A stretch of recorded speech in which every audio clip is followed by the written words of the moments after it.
That was not pretty. Although my opening seems to be slightly different than it was just about an hour ago. But that's the role I play. Florida State Seminoles live right here at the Voice of College Football. Appreciate you stopping by. Leave those comments and questions there in the chat. Looks like we've got a new analyst here on the Florida State show.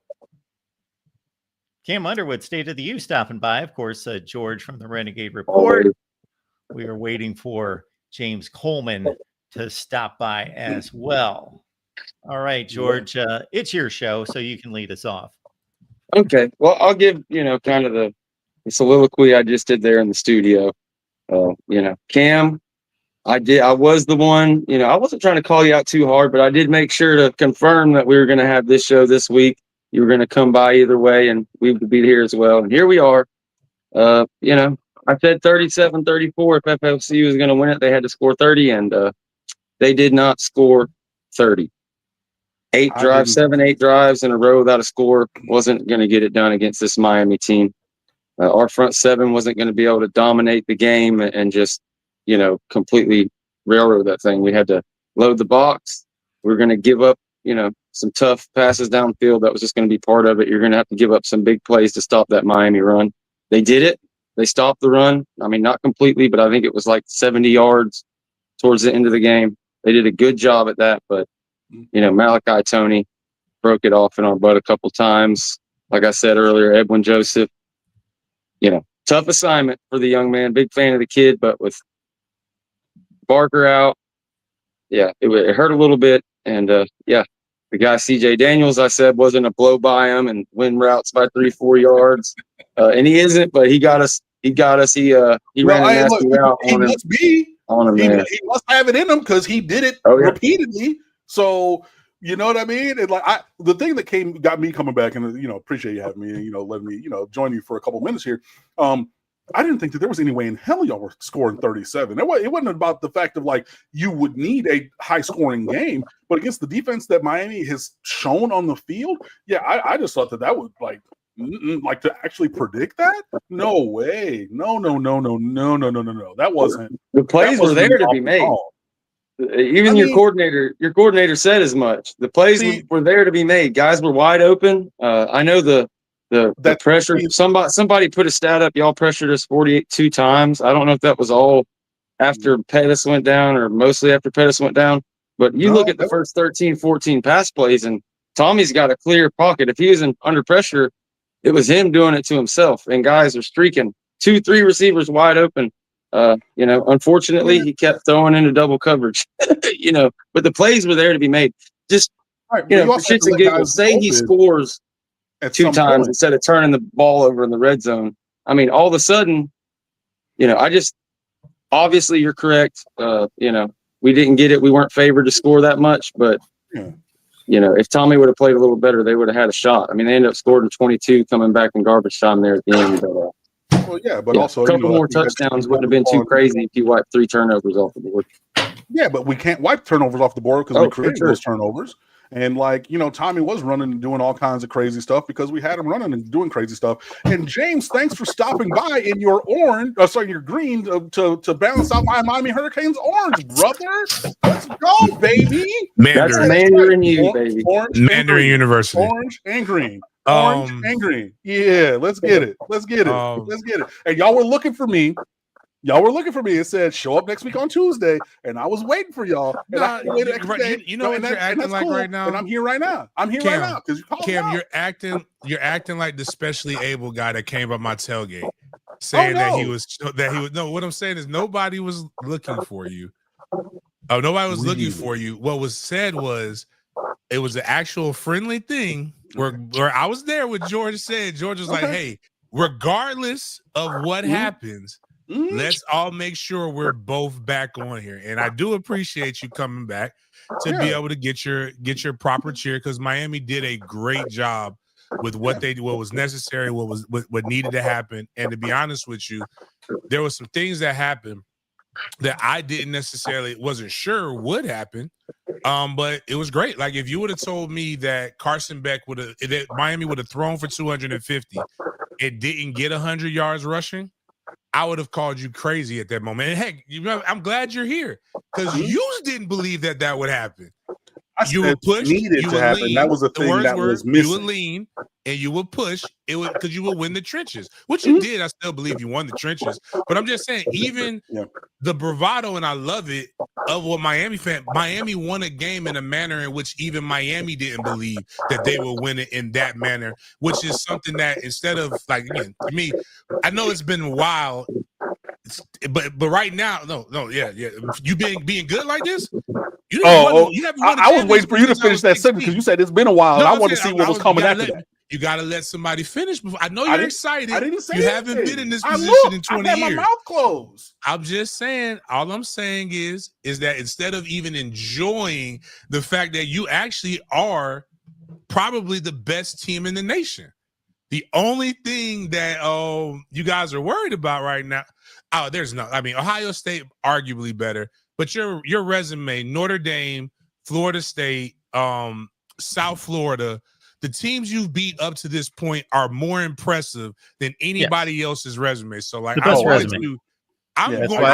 going to do what you guys, not you per se, what people have done in previous years and poo-poo on somebody who beat me.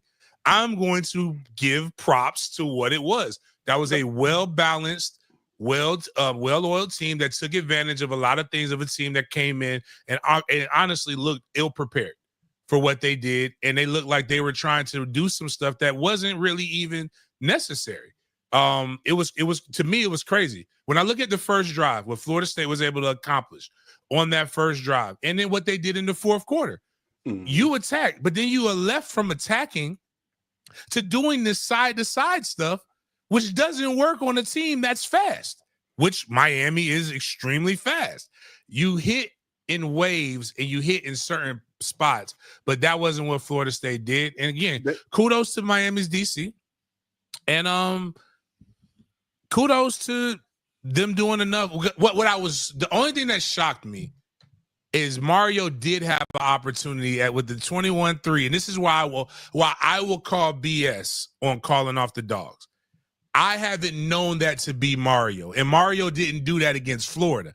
When Mario is up and he knows he can run it up, he will score as much as he wants. So when I heard George say garbage time, I call BS on that because Miami wasn't done. If Miami could have beat us 45-3, you know what what he would have done? He would have been well within his right, and that's what actually makes me like Mario a little bit. It's because I know he wants to do the bully ball stuff. But all in all, it reminded me a lot of the 2023 game in Doak. The game, even though we came out we won. The score looks closer. Florida State was never in doubt in that game. This game right here, if you just look at it, man, Miami never, after that 4th and 8, going for it on 4th and 8, Miami never had a situation where the game was close or in doubt. Like when we went for it and you got the pick. So like after that, which even watching the film on that, the decision was disgusting. The execution was disgusting. It was lovely. Like it was beautiful. For you guys, it was great, but it was just, it was not a great, nothing was great about that for Florida State. Yeah. I mean, look, he saw it late and threw it. And sorry. He saw it late and threw it. And then, Bryce Fitzgerald playing center field went to go make it happen and everything. But there were points that were left on the field. It wasn't the right throw. You had Gavin Sawchuk right in the middle at the sticks. You had 3 other guys open, but that's the downside of having a young man at quarterback who can't throw in the pocket that you have to move. And he's not the greatest at reading the defense. And it was fake open. Like when he looked and saw it, it looked like it was open because Bryce Fitzgerald did come from the other hash mark to go get that. But like you and I, we all know that was fool's gold. It wasn't really open, and everything. But like whereas there were people who were open, on that play and some other plays. But I mean, hey, we did what we had to do to get him out of rhythm. And he's throwing grounders, he's throwing balls outside, missing things, and that's just Thomas Castellanos. That is, he was, his accuracy was all over the place. Is my point. But credit to the defense, credit to what we did, and you have to. I always say it to a friend of mine on the phone: you as a team or in life, people have to make choices. And for Miami, we made some choices and said, okay, we're going to let this be open because we don't think he's going to see it and we don't think he's going to get the ball there. And then we're going to do these other things. So like, there's a measure of there were plays to be made, but also it's like we intentionally leave that open. You know what I mean? So like there was some of that. Even your DC hinted that there were plays to be made. So like that's what but that's what I'm saying. There was choices. We made the choice to leave certain things open. Yeah. I'm saying you're not wrong. It's just what I want people to like. Again, we can talk ball for real, and there was enough ball that y'all guys just did well that you don't even need. You don't even need to do that. You can just say, look, here's what happened. Yeah. Because even with the turnovers, excuse me. Cromwell's was bad. That was a bad fumble, but somebody had to punch it out. Mm-hmm. Somebody had to catch the interception on 4th and 8, and he had to return it. Somebody has to make those plays regardless of what it is. So I like the way that you painted it with choices. It was a great whooping of the game. And again, if you and I know a lot of people can't understand or fathom, because if they had as much vitriol and energy as they do on social media, they probably could have played for their favorite team. Whereas I got offered by your favorite team and played for another one. And in the rivalry, and that's what makes it such a great rivalry. I mean, I wish you would have came, Cam, because again, I know you guys like to call the trailer Hassie, but Adrian James seemed to have a great time. And so did Clinton Portis. Great. I mean, good for them. I'm just saying, a lot of guys come and hang out. It's a great time. It was a great rivalry. It was a great game. Not for us, but at least for you guys. Like you and again, it was never in question. Yeah. So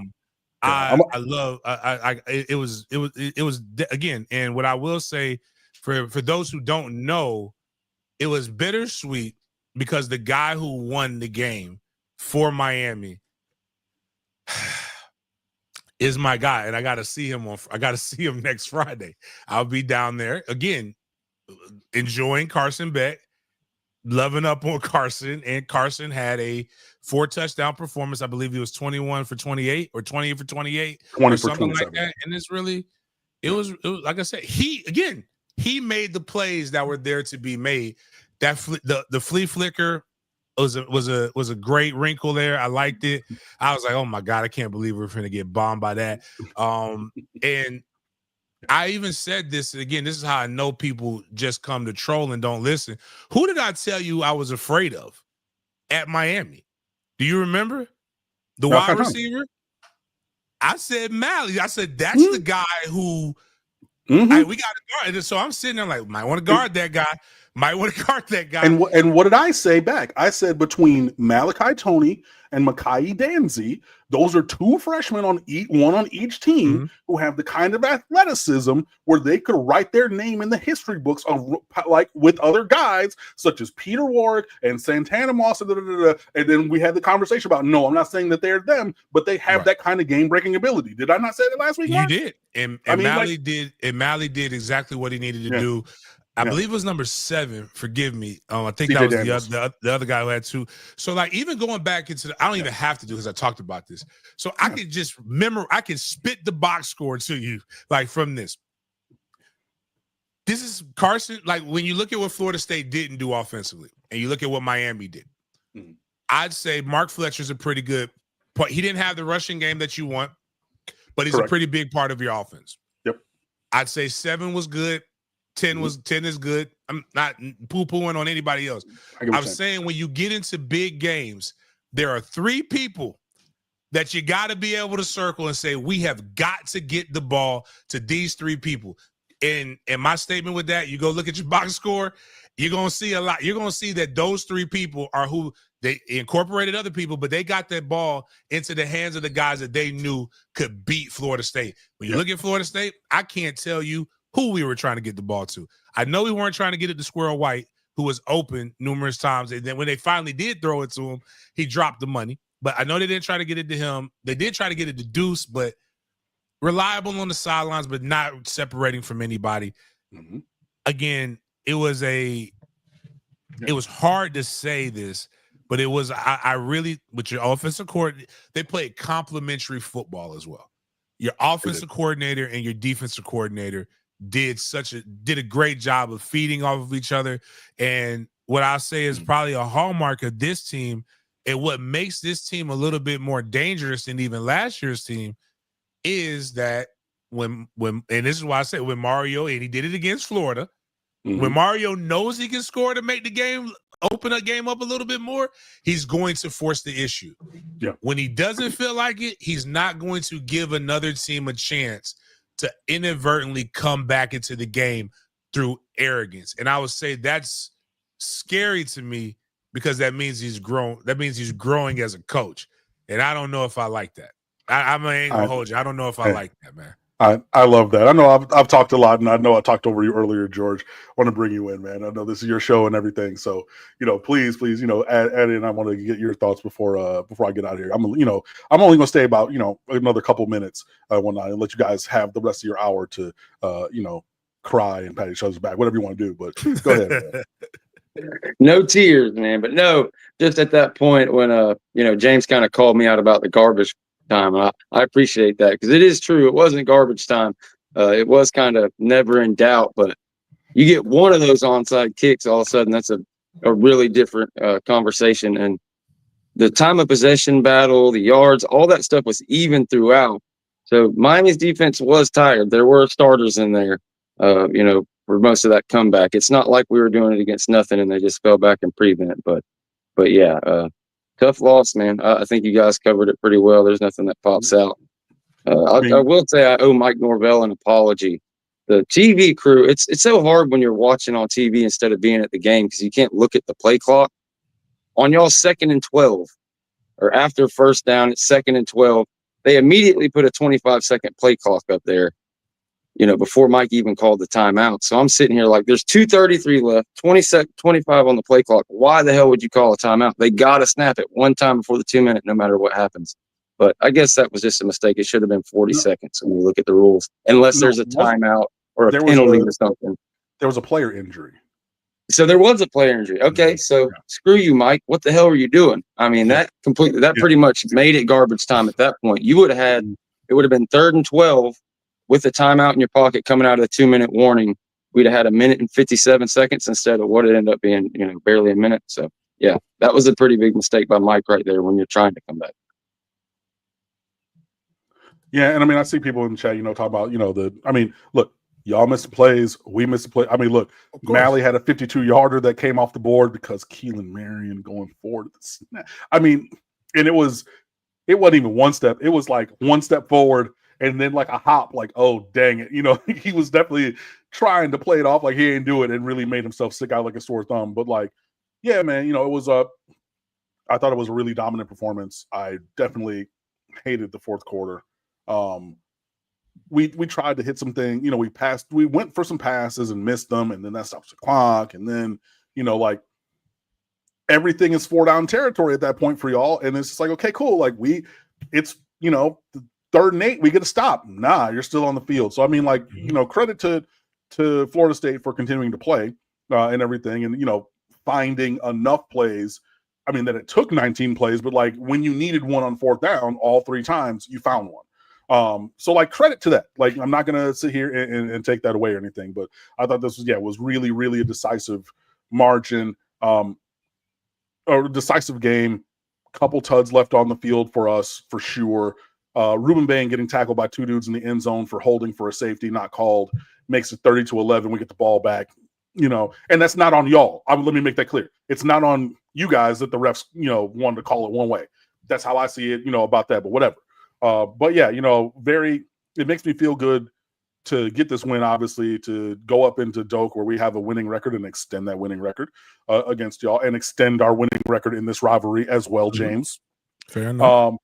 However, this is something where we're hopefully able to well says be humble. He said it, not me. He said it, not me. I get it. I will say we do have the ability to learn a lesson without the impact of losing a game. And so I really wish that we were back on the field this week. I really detest the ACC for giving us bye weeks sandwiching this game. The one before y'all, cool. Right after, so now we got to run the last 7 weeks, 2 months basically in a row with no break. Fine. I really wish that we were on the field again against somebody this week to be able to say, hey, these were the issues. These were the errors. These are the things that need to get fixed. Let's hit Green Tree hard. Let's put it in the game plan. And then let's get on the field on Saturday and show and prove the work and development, as opposed to having another working week and then going next Friday to put that on the road. I really wish that we were playing somebody this week, but that's the only real thing. Yeah, I think that would have been. I think they did you guys a disservice with that. But I also say they did you guys again. I believe your body of work to this point makes you the best team. Okay. They did you a disservice with the back half of that schedule, the back part of that schedule, but you should win. And that should get you the opportunity to be able to play an ACC championship. And then when I'm looking at who you'll meet there, more than likely, there's nobody that I think from a talent perspective that you guys can't beat. Now, once we get to the college football playoff, only God knows what could happen with that. But this is a good, this is one of those years where Miami, I can't foresee there being a slip. And again, when you can win like that, that's again, like the running game is what one would have thought would have been the main proponent, but that's not how you won that game. Yeah. You won the game through the passing game. And doing very, very well with it. I mean, so now somebody can't just come in and say, oh, well, we'll just load the box and not cover. They have to play the entire team. And when you put that kind of film out there into the atmosphere, it makes you a more difficult team to game plan for, especially when you know guys don't really have the bullets that you guys have. So, like you said, with the complementary football, that's like the difference in this team. It's like last year, Cam Ward was amazing, this and that, and the defense struggled. It seems like they've really got that thing tuned in, and they're not in positions where, it's like just a little different. Reminds you of some FSU teams back in the day, the way Jimbo liked to do it, obviously different, but you're going to run the ball. Somebody stops it. You're going to make them pay deep. Your defense plays complementary football. You get a turnover. They go score right then. Not going to make big mistakes. Not going to go 7-8 drives without scoring. And those are killers. So props to Miami. I agree with James. I'd say y'all are the number one team. Not really close. Like I test Ohio State's up there with y'all, but as far as what you got on your resume, there's no doubt. It will, like to James's point about the back half of the schedule. You got most of your toughest obstacles out of the way first, but it still is tough playing all those weeks in a row. But y'all should be fine. The defense. Look, you gotta put it on the field. We've seen Miami teams do less with more so many times over the last quarter century. We can all point to different games and times and entire seasons. The only thing I did want to say that is it's praise for FSU, but also raises a question is last year everybody knew that we had Cam Ward in the bomb squad. So y'all said, hey, we're going too high shell. Safeties, heels are going to be at 15. Y'all going to have to run the ball and dink and dunk us to go win. We did. This year, said, hey, we're beating everybody up at the line of scrimmage. Said, and exactly like I said last week, said we're going to allocate numbers forward and make y'all, and we're going to have to just cover. And if you hit the plays, and win. So I'm saying that to say that in each of the last 2 years, combating what Miami has done best, you guys have done a good job of identifying that, scheming for it, and performing to limit the better part of Miami's offense going into this game. Where I have then a question is, if every coach wants to have the moral victory speech of they did what we knew, Mike Norvell after the game, we figured we would see a flea flicker at some point. Tony Elliott, or I keep doing that. Tony, what's his name? Gibson. Oh, we knew exactly what everybody's taking that wrong. I think he was saying pretty much we had a guy there and a man, and safety was supposed to be over top.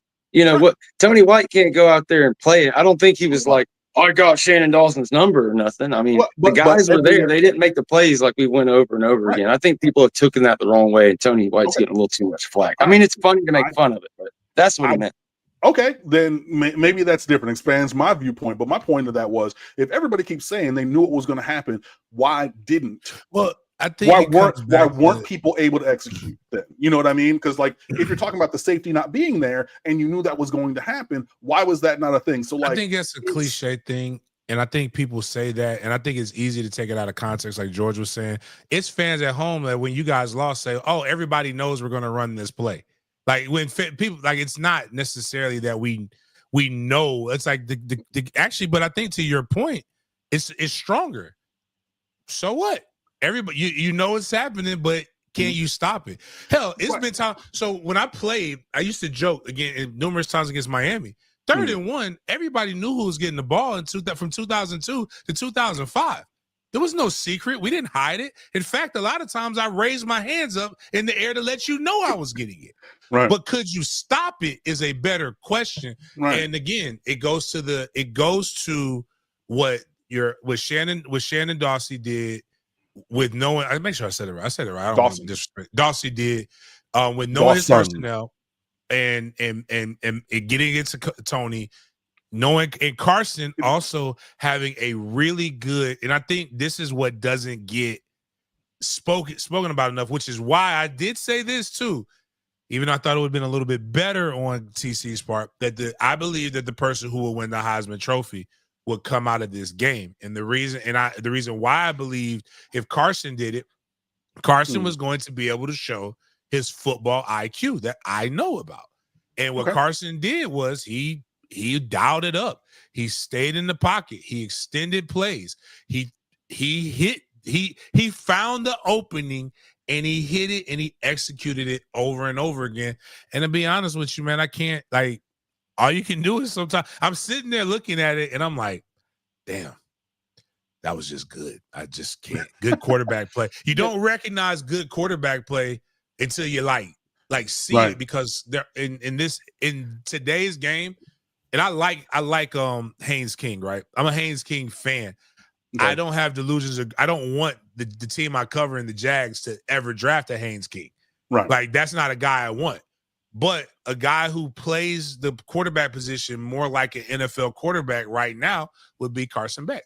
Carson Beck is going to highly accurate between 5 to 10 yards, and he's going to take the 5 to 6 deep shots, and he's going to be pretty accurate with those. He knows when to take those. And again, that's when I was just sitting there like, dadgummit. Like, Carson's doing what I saw him do in high school, and what Bobo Wilson would not allow him to do at Georgia. And your offensive coordinator again is done a phenomenal job of helping Carson accentuate the positives in this play. Didn't Bobo Wilson play for y'all? No, we had my bad. You're talking Mike Bobo. I'm talking about Mike Bobo. Oh, my bad. Mike Bobo. I apologize. Wait, hold on. He's a Bobo. He's a Got Bobo you. either way. Got Both you, of them were Bobos. Okay. But cool. Yeah, my bad. Appreciate that. Appreciate that, Mark. I got to get us the right Bobo. All right. Well, hey, man, it's been real. It's been fun. It's been real fun. Another year of the good guys being on top. I appreciate y'all, boys. Enjoy the rest of your show. And yeah. Oh, people, I guess we have a lot of Miami people in the chat. With the glasses in the green, balancing out my orange. That is James. Big game James Coleman. You know me, 2005, I scored on you and I won the game. So how about that? Look in the chat. They're asking them what's the name of the guy with the glasses. I was just helping them. I was helping them because Google is free. And in the information age, being dumb is a choice. So I wanted to make sure I gave them as much of the stuff, because here's the reality. As I said, you may pretend to not know me, but your legends don't. Your legends know exactly who the guy with the glasses is. That's why they hang out with me. You got some new viewers coming over from the Miami channel. They just wanted the intro. I want y'all to be as... to them. Again, this is how I know reading, their comprehension skills are off. As great and prestigious as the university that you graduated from, they would never get to it. I have at no point been non-congratulatory. I have at no point. I'm just saying from you, Cam. You're right. I've been pretty. And it comes down to people don't have anybody to play with because we appreciate you on YouTube. If you need some more friends, come on over to Big Games BS on Den Media Group. We can find you people to hang out with. You don't have to just yell and scream loud noises in the comments. I'm actually, like I've said again, I know your quarterback very well. Mm-hmm. I know a lot of those guys. I'll be there to see him again. It was a great overall win. Thanks for letting me know so that I can contact security before you get to the stadium. Listen, man, I don't want no smoke. I was in that box last time. I don't want those guys coming to get. I'm coming to enjoy. I know. I want Carson to win. But by Carson winning, I have to. That means somebody else has to win. If Carson could win and they could lose, I would be ecstatic. But I don't think it works that way. Well, it definitely didn't work that way last week. But like I said, man, it's been fun. George, appreciate you. Mark, James. So if you don't know me, I'm Cam Underwood, State of the U. My ats are Underwood Sports on Twitter and at the State of the U for the website. Website is stateoftheu.com. And I'm going to get out of here. So Florida State guys, enjoy. Mark, I will see you later. Thanks for letting me crash for a little bit. See you guys. Thanks, Cam. See you, Appreciate you, Cam. See you. All right. There it is. Big game, James Coleman, everyone. Down on the banner, down below, 2002 to 2005. That's a big win in the rivalry, man. Man, that was a big one. I hate it for us. I hate it because now you have to hear, well, not Cam. Actually, even Cam's energy, even going into last week's game, was different than Cam. But like, he's done a really what Mario's done is a really good job of building the program in his shape. He's used they got the trenches through recruiting, and they built up stuff through recruiting, and it's the hardest problem to solve is the quarterback position. But what he's showing is if we can find the right guy in the portal, and we can find the right quarterback to be able to move this team forward, they're going to be fine. So. Unfortunately, all of their tests came in the first part of the season. I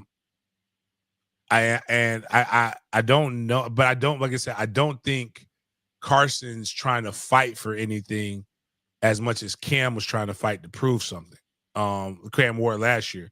So that makes me a little bit more afraid because they're not gonna take the risk to help a team come back, which is again, that's good on them.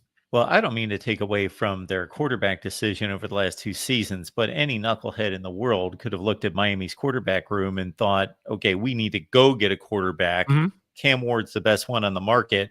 Oh, yeah, Carson Beck may not quite be at that level, but he's the best guy in the market in 2025. Mm-hmm.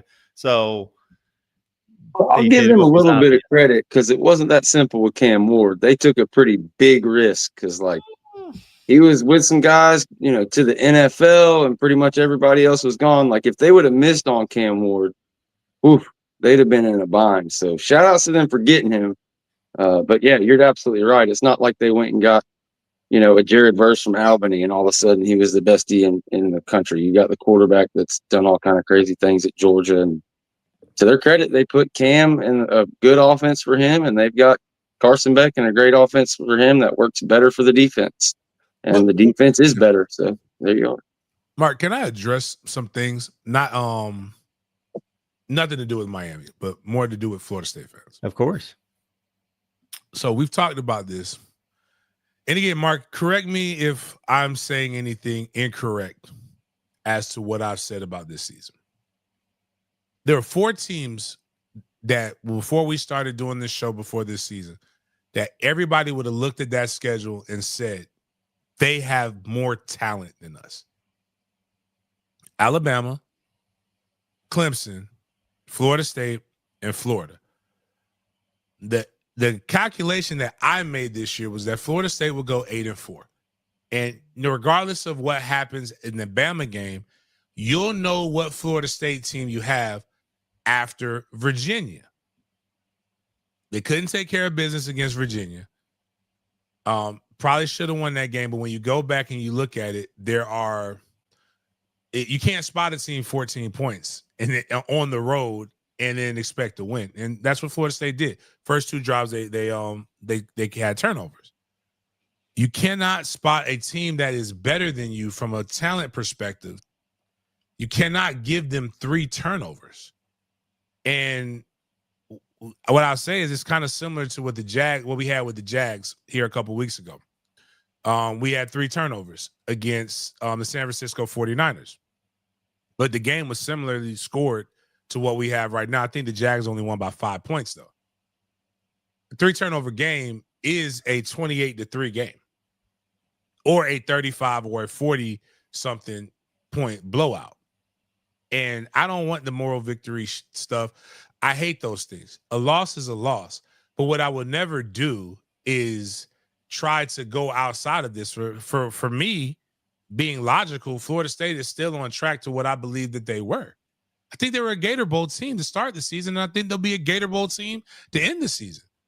You'd only be distraught if you actually fooled yourself to think that Florida State, after going 2-10, was going to be a college football playoff team. To see a team be good after going, I believe Miami went 10-3 last year, if I'm correct. It's not like we haven't seen this before. We literally lived the team going 5-7, 10-3, 13-1.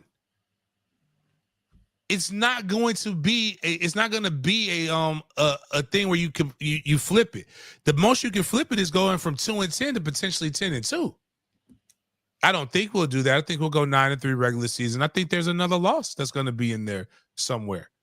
But like, to see some of the bitching and moaning, I get crying, not being upset about losing. I never want to lose to Miami. I never want to lose any game. But when I step back and I actually get the emotion out of it and I look at where we're at, all right, well, I kind of already said that. So I kind of like, how can I get overly mad when I felt we were going to be in this position anyway? Yep. So I can get mad at the coaching decisions, and there are plenty of those. And I talked about it on my show. And again, I have the play-by-play from ESPN pulled up. This was a 14-3 game going into the half. Miami scored on the first drive coming in. And then Florida State turned it over. But it was to say that the game was not out of hand. I've lived long enough to see things like the choke at Doak, where Florida had us dead to rights, and we scored, I believe 31 in the quarter. We've seen other teams do this. So it's not like, let's talk about the things before we get into PITT. The 4th and 8. So actually, I'll be honest. The coaching was reminiscent to what I see the fan base be. So you can't get mad at Mike when we're like that. Mike lived and died with the emotions of the game, because there is no reason when the game is 7-3 and they have not shown you that they can drive all the way down the field yet, that you don't play field position and pin them deep. You did not need to go for it on 4th and to burn a timeout and then call that is just not great situational awareness as a coach. Now, the play was there to work, but every offensive play is designed to score points. Every defensive play is designed to stop the offense from scoring points. But you have to understand that at that moment, pin them and allow them to do that. But then it gets compounded because a player, if he just takes the sack, it's not as bad. If he throws an incompletion, it's not as bad. If he throws the interception and somebody actually attempts to tackle him where he got it at, it's actually just like a punt. The problem is they got it and then they returned it onto the other side of the 50, setting themselves up for a big play with the flea flicker. But even then, that was the last point. That was points scored early in the second quarter, and then nothing happened. So, like, you made mistakes. You dug yourself in a hole. You spotted a really good team 14 points. And you cannot spot a good team 14 points and then expect the outcome to be different. That's just talking ball. Like, in Miami took full advantage of those things. But, like, if we're really just talking ball, that's what happened. And that's where the game kind of went away from you. So the first part of that, and then I'll let George speak because we want to hear more from George than from me. But what I'm hearing out of you, James, at the beginning of that is there's a difference between standards and expectations. Mm-hmm. The standards at Florida State are competing for championships, both in the ACC and national championships. That is the standard that Bobby Bowden established in the late 70s, and it hasn't changed since. Now, we've seen fluctuations and in the program in regards to it being one of the best in the nation versus it having some dry spells under a number of coaches. So, yes, like you, I picked Florida State to go 8-4 this year. So what I've seen is not any kind of great surprise. Now, would I have picked and did a loss against Alabama and a win against Virginia? Absolutely. So I would have traded those two games like most people, but I had Florida State still sitting at the same record at this point in the season, and their level of play overall is generally what I had expected. I think this is one of the 15 to 20 best teams in the country. I think that's very generous. Like, but you know, I'm not, and I Slightly. again, but it's just there's no argument with it. It's just, and I really believe this year is crazy. We saw Penn State get mollywopped by UCLA. Yeah. Now, I would have been livid if that. Now you talk about scoring points and like knowing the game was over is what Penn State did, and they scored. But like, I would have never thought that would happen. I would have never thought a lot of things have happened. I believe that this is just going to be one of those weird years in college football. And, well, we shall see. But the biggest thing is you got to clean up mistakes. You cannot turn over the ball as much as they've turned it over and still expect to win ball games. Yeah, you hit the nail on the head about Virginia. You know, before the season when we talked about it, you know, now that it happened, like, if you switched it around, if you beat Virginia and you lost to Miami, like the reaction from people by losing to what we all agree, or at least me, Cam, and James, we've kind of confirmed it, the best team in the country. It shouldn't be doom and gloom, fire everybody, but you're coming off 2-10, and just everybody jumps on the same thing. All those motors get fired up. People talking about coaching changes and things, but yeah, I think the team's better. Being honest, I think they're like a considerable bit better than I thought they were going to be. There's some teams out there that are worse and a little bit better, but I think what you got with your quarterback and how well your defense and offensive line is playing, yeah, I think we're better than I thought.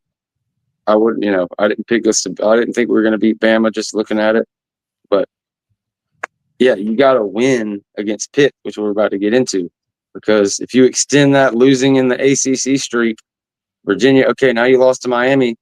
I think Mike's like 7-18 coming off a loss.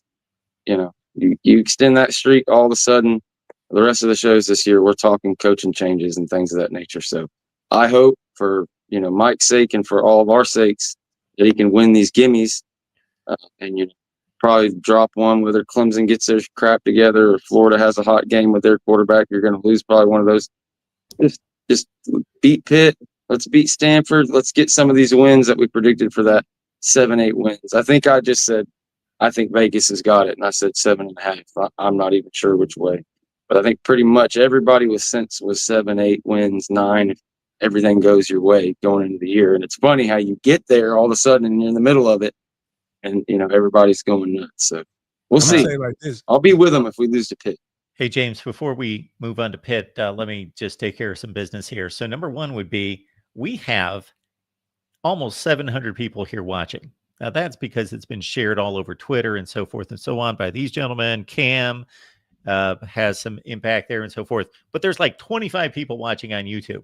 So I'm going to be shutting this thing down on Twitter. So our our approach each week is to get this thing revved up on Facebook and Twitter, in addition to what we do here on YouTube. But you can join the chat here on YouTube. We would love for you to join us on YouTube. So we're going to shut down Twitter here in just a second. So join us on YouTube. It's easy to find Voice of College Football or Mark Rogers TV, Florida State, FSU. Type any of those things in and you can find it easily. I'll actually put the channel URL in the chat and you'll be able to see it on Twitter. So let's clean that up. And as we take off on the PITT game, I'm going to visually display our Voice of College Football merch, Florida State merch.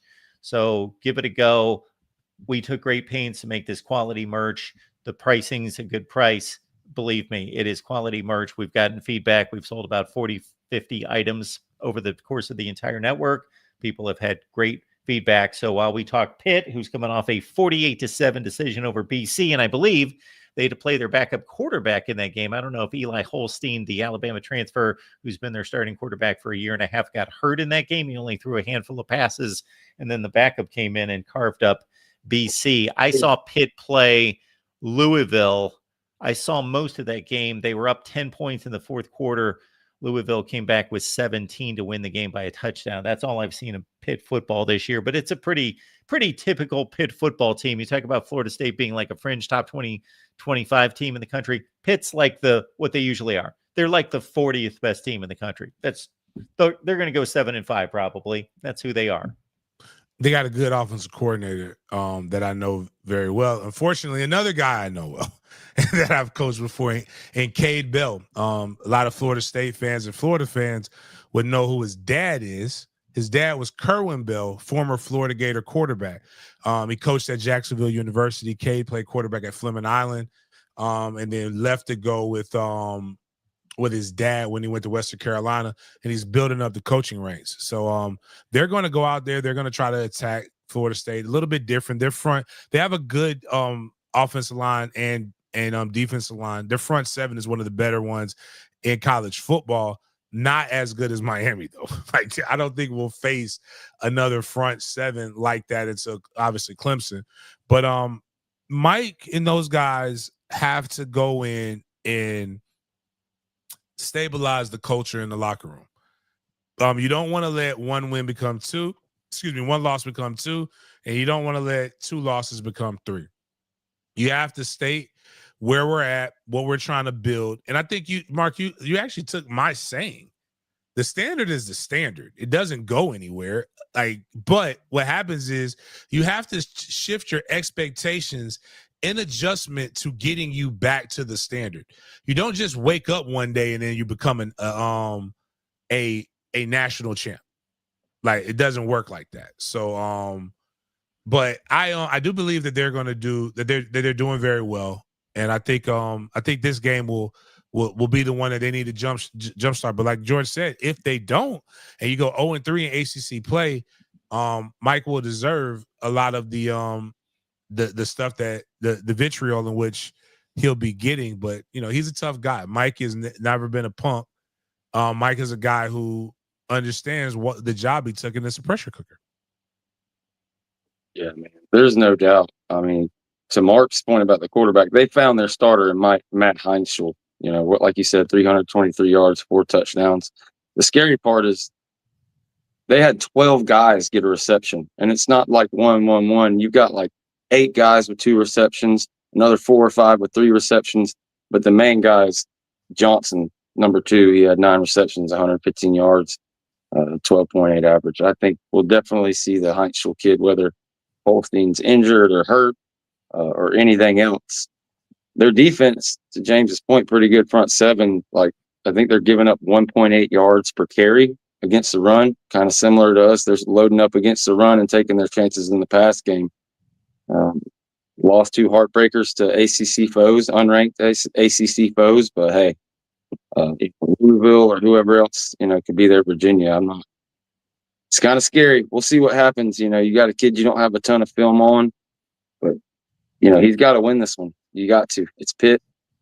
Deuce Spann catching balls for this new quarterback over there. Wow. I mean, if Deuce Spann catches some kind of game-winning touchdown, not to put bad juju on the team or something, But yeah, there's going to be the timeline will go nuts if that happens. Well. So we've got Florida State as a 10.5-point favorite. The over-under is 57.5. So Vegas is saying what, like 35, 25, 30, 34, 24, something in that range, 34, 23. There you go. Yeah, not a lot of sacks in that front seven, but 1.9 yards per rush is a pretty crazy stat. They don't allow a ton of yards, a ton of points, really anything. They're really good in those statistics, but their third down, fourth down, red zone percentages are dreadful. So I don't know if there just hadn't been a ton of possessions in those games, or they're bad in situational football. I haven't seen a ton of it, but kind of the opposite of what we saw from Miami's defense. It'd be nice if we could capitalize in some of those moments when we do get in the red zone. Not spot another team 14 points 3 weeks in a row. So in addition to Florida State losing this game, a rivalry game, so they lose a rivalry game on the same weekend that they lose the game that, unless all hell breaks loose, knocked them out at the ACC championship game. So are Florida State fans also throwing that on the fire as well? Like, we thought we had possibly a team that could play in Charlotte after we beat Bama, and here we are only 3 or 4 weeks later, and that's pretty much crushed with all those undefeated teams at the top of the ACC. Yeah, I have if they thought we were, again, I made that mistake last year, and then because I don't think anybody thought DJU was going to be as bad as he was. Like, that was tough to be that bad. But when you looked at it again, I didn't think, and just like I didn't think Clemson would be as bad as Clemson is right now. But when I look at the Clemson team, when I looked at Miami, SMU returned their quarterback and a lot of firepower. Georgia Tech returned a lot of guys that are coming off of a season that kind of changed them. That would just be extreme homerism to believe that Florida State would be going to the conference championship game. Now, what's crazy in all of this is that, and I know this isn't going to happen, you run the table, who cares if you go to the conference championship game? You know what's going to happen? They're attending to Florida State team gets one of the at-large bids to the college football playoff. True. And because for nothing else, people are going to watch. It's going to be a highly watched game, whether they travel or whether they host. So and this year, I mean, there's so many teams that have already got a loss or two that were penciled in at the beginning. There's going to be more. It's going to be chaos. And I guess, Mark, covering the NFL has made me different than everybody else. The goal in the NFL isn't necessarily to win your division. It's to get to the playoffs so that you can win the Super Bowl. The only way you can win the Super Bowl is to get to the playoffs. And it becomes a lot more like golf. You can't just you might be able to drive it off the tee very, very far, but the people who got good iron game and your short game and you just keep the ball in play, you're going to win more often than not, or you're going to score really, really high. So Florida State still has the end goals on the table. 09 Saints. Win, is that what we doing, James? We're doing 09 Saints. I'll take it. 09 Saints. They're going to be extending Mike if that happens. The Giants. It's a lot of teams that just got there, but the real thing is this. Tony White is still trying to get his stuff in. The Seahawks. Gus Malzahn is still trying to get his stuff in. And again, I thought before, I hope to be wrong. We're a Gator Bowl team. We are not a even if we get to the playoffs, even if you look around and win the first round, this is not a national championship caliber team. And that is the truth. And there is nothing wrong with accepting that truth for right now until they prove you wrong. If I may take the conversation away from Florida State for like 30 seconds, just to make this point that James is already making. James, I could have used you to officiate. I don't know how many phone calls, how many arguments that I had with fans this offseason when I said I am not telling you how to feel. I'm not telling you how much weight emotionally to put into games. That's not what I'm telling. I have no right to do that. You can make whatever game you want to be as important as you want it to be. But Ohio State and Michigan, among other games, but that game is not as important logistically. In the real world, it is not as important as it used to be. And then what happened? Ohio State went out and won a national championship after they lost to Michigan. It is the NFL. Now, can I bring something up? And I know that I don't think this will happen. But speaking of that example you just used of last year's national champion, right? Ohio State played Oregon, if I remember correctly. Yeah. And they lost. If I remember correctly. Yes. In the regular season. Yeah. Then they played again in the playoff. And was the game close? Or was it very, very decisive victory for Ohio State? 34-0 before halftime. So no, it was not close. The beautiful thing about college football is no two games are the same. And you play the game on your schedule and you keep playing and you never know what's going to happen. We had a 2-loss national champion with the best player in college football being a freshman. And even he didn't have consistent 100-yard games. Hell, he was shut out against one team, the team before. You got to play. You got to play. You got to play the season out. I've seen crazier stuff happen. Florida State dropped their first 2 games, I believe, in 1989 before Bobby Bowden even won a national championship.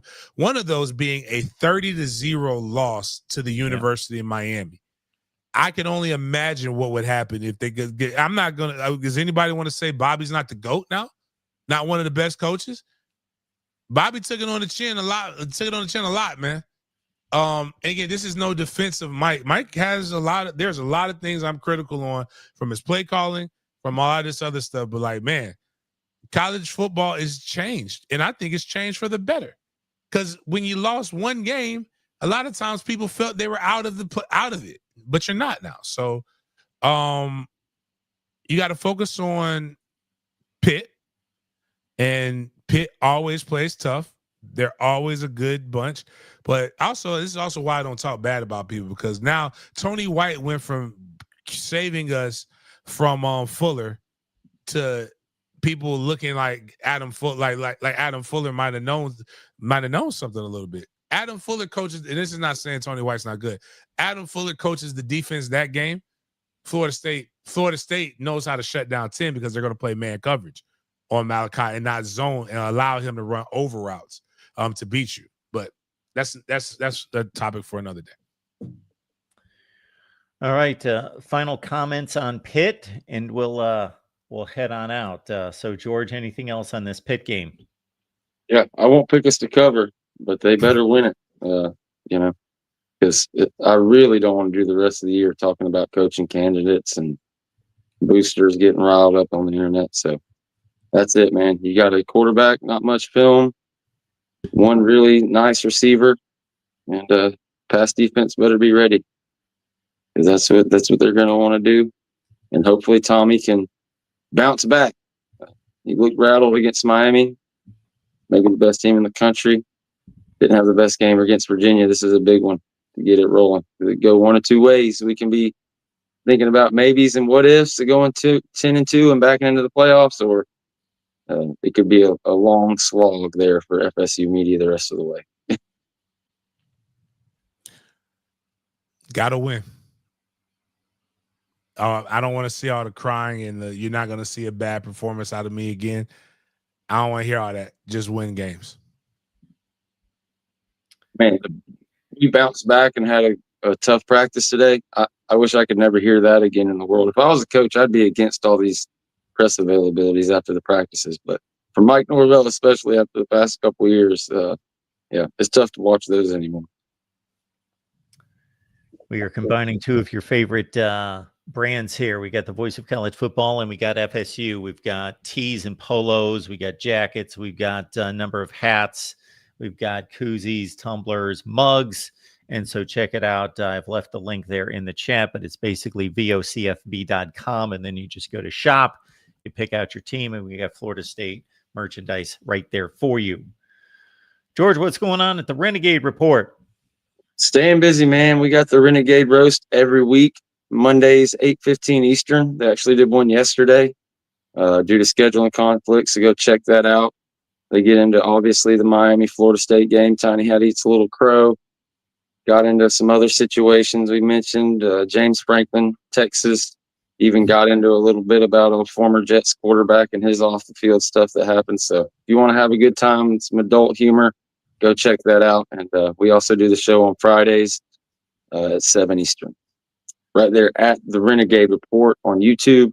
And there you see my Twitter handle, at Renegade Report 1. Go follow me there. We stream our stuff to Twitter. But like Mark said, you got to take it away from them. I may disable the Twitter streams for a little bit. People get lazy and want to just stay on Twitter. We need you guys on YouTube. And those of you are that in the chat, we appreciate you. Make sure you hit the like, subscribe. And Florida State's at home. Y'all get out there if you can and support.